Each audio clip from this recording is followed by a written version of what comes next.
to go on a show that would make her even more famous. I'm a Celebrity, Get Me Out of Here. Hello. Hi. Come Hi. in. This really is the classic series, Series 3, that had Jordan, as she then was. I knew she'd bring in viewers. I wanted to watch her. Nobody knew anything about her other than this cartoon character figure. And so the whole point is, let's see who the person is. On the show, Jordan reached a new audience. Over 8 million people saw a side to her that was gutsy, likeable, and down to earth. They just saw the real Kate. And, you know, it's like my friend used to say to me, how can you represent that girl? She's terrible. And I used to say, oh, she's really sweet, honestly. Oh, she's dreadful, she used to say to me. And then when she watched that, I'm Celebrity, Get Me Out of Here, she's going, oh, I love that Katie, she's great, isn't she? And my friend, I'm telling you, was very critical. So if she changed her mind, she could change the whole nation's. But Jordan didn't just win over a new audience. She won the heart of a fellow contestant, Peter Andre.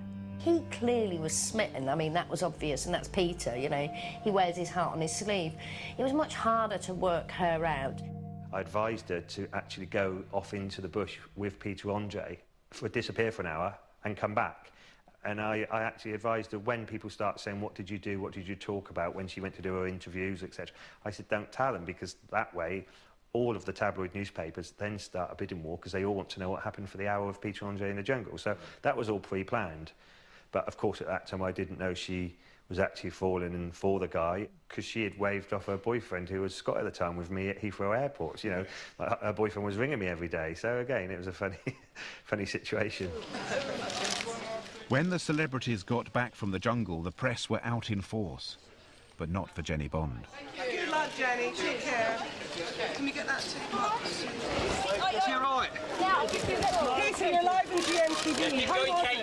Casey, what's going on between you and Peter Andre? I've had a really good time, and you're going to trip your shoelace. This way. Do you think it should be straight down? Straight down.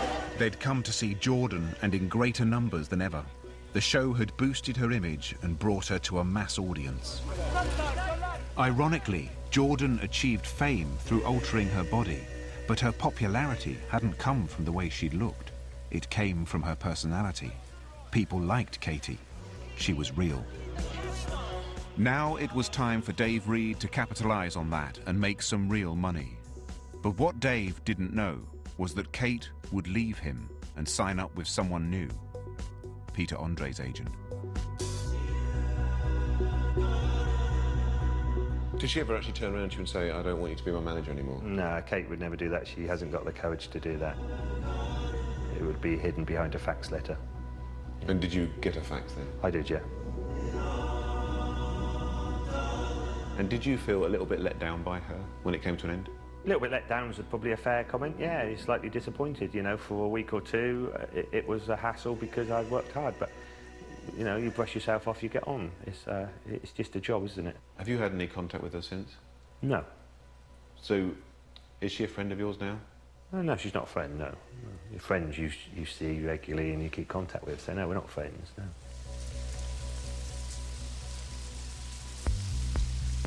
What must have been difficult for Dave was seeing her autobiography hit the shelves and become an instant bestseller. It was a small publisher called John Blake who had spotted the potential in a Jordan biography. Hi, Richard. Hi, John. Hi. Good. Nice to meet you. And to meet you as well. Yes, so this is the cause of all the trouble. No, this is the first book. How many did that sell? Over 1 million copies, and it's still, I mean, so far this year it's sold 25,000 copies, and that's, well, that's 4 years down the road. It's still selling really steadily. I mean, a million copies seems like an awful lot. In book terms, that's more than just a hit, isn't it, or a bestseller? Oh, well, for quite a long period, it was the best-selling autobiography in British history. She way outsold David Beckham, who was then at the peak of his career. So, yeah, no, it's a huge phenomenon. Incredible. 2 other biographies followed in quick succession. Each one had the same winning formula of the first. A lot of people write their autobiographies and they cover things up and they pretend they're nicer than they are. But I mean, Katie went for it. She just described her boyfriend's willies in horrible terms, and there was no holding back. It was like, you know, real girly gossip from beginning to end. My life is an open book. There are things I have kept behind, things that I didn't want to admit that I was going through and stuff, and that's in the second book. Well, I've already started my next one. It seems that every 2.5 years, I seem to have a book out. Got my pony books coming out in April, my next book to Angel Crystal coming out in May, and my autobiography comes out in January. America Perfume, my underwear, all of it, all coming out this year. Busy bee me. I don't mean to belittle what she's done in any way, but she'd do anything. She'd put her name to a children's nappy or to a hat. It just doesn't matter, you know. There's no real strategy in place. It's just if I can put my name on and sell it, I'd do it. I don't think that Katie had a particular strategy either, but she did instinctively know how to make money and keep in the public eye. She and Peter Andre tied the knot in a fairy tale wedding. I was invited, but only to the evening reception. But recently, their marriage hit the rocks in a much publicised split. Until this breakup, the only thing that had eluded Jordan was success as a singer. But she nearly got to represent Britain in the Eurovision Song Contest.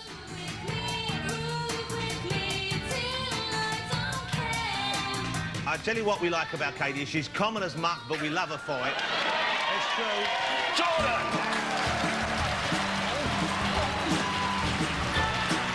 In recent times, Katie Price has met the Queen and taken part in the Burghley horse trials. I didn't know she could ride.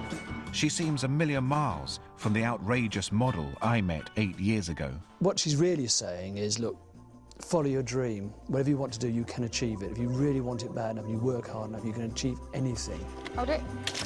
She's different, isn't she? I mean, I can't say that I would want a daughter of mine to end up like Kate, but then, you know, she's done so bloody well. Maybe if I had a daughter, I would like to have ended up like Kate. I mean, she's made a bloody fortune. I guess she feels like she's in control of her life and doing very successfully with it. People may take issue with how she's got there, you know, and that's really all we're taking issue with. But she's used her assets well, so I think she is a good role model. You know, I can think of far worse role models. Our famous people that are gracing the cover of our magazines nowadays, i.e. Jordan or Kerry Katona. If I'm totally honest, I feel it's slightly shallow. I don't want to sound hypocritical because I make a lot of money out of it. But you are being a bit hypocritical. I am being hypocritical. Yes. I am, because I am earning a good living from a business that I don't necessarily respect. That's quite a sad admission in a way. No, it's not, because I have a very good living off it and I'm very happy. I'm not sure I particularly respect the business of celebrity either, but I do respect Katie. Turn the camera off, because you're in big trouble. I admire her for being so single-minded and for the way she dealt with her son's disability. Come on. She wasn't always likeable, but she was a product of that time. There's a cutaway for you, Richard. Katie made it happen for herself, and that's why I think young women in Britain today see a self-made, successful woman, and more than just a silicone-inflated Barbie doll.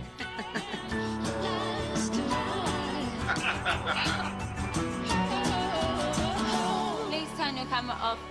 Right now, Richard!